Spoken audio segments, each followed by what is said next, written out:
Si Cayetano, no? Ah, is na raw sila ni Senator Ping Lacson. Oy, Cayetano, hindi ka ba naman tanga? Ha? Nagpakita ka na talagang guilty ka, no? Yan ang napapala ng mga taong mayayabang. Kasi, nagkalat ka ng kayabangan dyan sa Senado, eh. Sino-sinong dinamay mo. Pati nga yung kapatid mong isa rin tanga, damay na eh.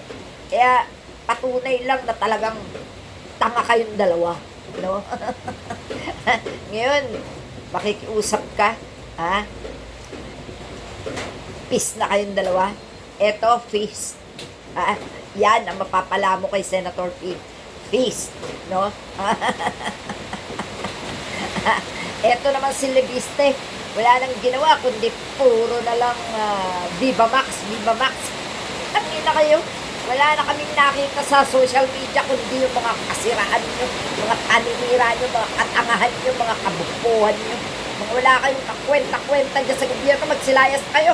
Mga dinastiya, wala kayong ginawa kundi gumawa ng katarantaduhan yan. Pagkatapos, iyak-iyak kayo. Animal na mga to. Wala nang magawang mabuti sa gobyerno. Pinapasweldo namin kayo. Anong makukuha namin sa inyong mga siraan? Ano makukuha namin dyan sa inyong mga katarantaduhan? Ha?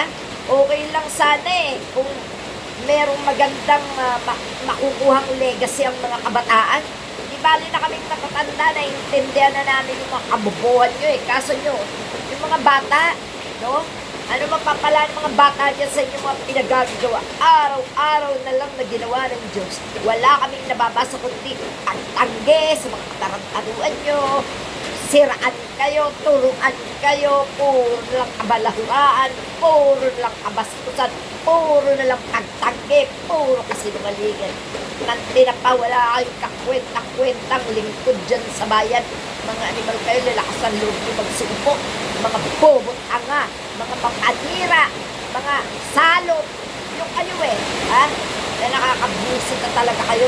Ayan o, kung gaano kalakas yung ulan, ganun din kalakas yung inyong mga katarantaduhan dyan sa gobyerno. Bias na nga kayo, mga dinastiyang walang silbi.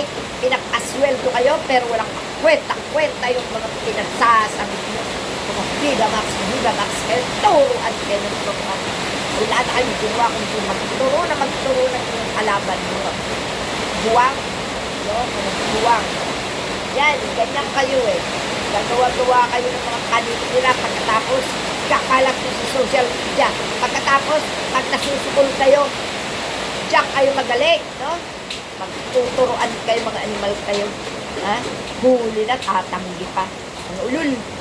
Bastos tong mga to, araw-araw na lang ka. Puro katarantaduhan ang makikita mo. Sayang kasweldo naman. Silayas sa kanya. O kaya naman, dapat lang mahawla na kayo, mga leche.